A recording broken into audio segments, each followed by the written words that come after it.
SM Islamic TV বাংলার পক্ষ থেকে আপনাদের সবাইকে আসসালামু আলাইকুম। আজকে আমি আলোচনা করব কবরের আযাব থেকে মুক্তি লাভের আমল কি সেই সম্পর্কে। তো চলুন শুরু করা যাক। হযরত ওসমান রাদিয়াল্লাহু তাআলা আনহু যখন কবরের পাশ দিয়ে যেতেন তখন কান্নায় তার দাড়ি ও বুক ভেসে যেত। লোকেরা জিজ্ঞেস করত, আপনি জান্নাত ও জাহান্নামের বর্ণনা শুনেও এত বেশি কান্নাকাটি করেন না, কিন্তু কবরের পাশ দিয়ে গেলে এত কান্নাকাটি কেন করেন? তিনি বলেন, আমি হুজুর সাল্লাল্লাহু আলাইহি সাল্লামের নিকট শুনেছি, কবর আখিরাতের প্রথম ঘাঁটি। যে ব্যক্তি এখানে নাজাত পেয়ে গেল তার জন্য সমস্ত মঞ্জিল আসান বা সহজ হয়ে যাবে, আর যে ব্যক্তি এখানে মুক্তি পাবে না তার জন্য হাসর আরও ভয়ানক হয়ে উঠবে।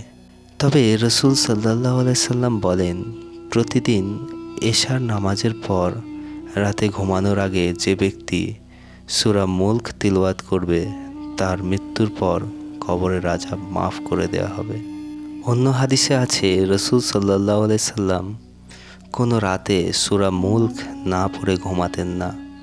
কবরস্থিত ব্যক্তির পায়ের কাছ দিয়ে ফেরেশতারা শাস্তির জন্য আসতে চাইবে। তখন তার পদদ্বয় বলবে, আমার দিক দিয়ে আসার রাস্তা নেই, কেননা সে সূরা মুলক পাঠ করত। তখন তার সিনা অথবা পেটের দিক দিয়ে আসতে চাইবে। তখন সিনা অথবা পেট বলবে, আমার দিক দিয়ে আসার কোনো রাস্তা নেই, কেননা সে আমার মধ্যে সূরা মুলক ভালোভাবে ধারণ করে রেখেছিল। অতঃপর তার মাথার দিক দিয়ে আসার চেষ্টা করবে। মাথা বলবে, এদিক দিয়ে আসার রাস্তা নেই, কেননা সে আমার দ্বারা সূরা মুলক পাঠ করেছিল। সূরা মুলক হচ্ছে বাধা দানকারী, কবরের আযাব থেকে বাধা দেবে। যে ব্যক্তি তা রাতে পাঠ করে সে অধিক উৎকৃষ্ট আমল করল। তাই আমরা রাতে ঘুমানোর আগে অবশ্যই সূরা মুলক তিলাওয়াত করে ঘুমানোর চেষ্টা করব। আর আমরা মহান আল্লাহ পাকের কাছে এই দোয়া করব যে আমরা যেন কবরের আযাব থেকে বেঁচে থাকতে পারি।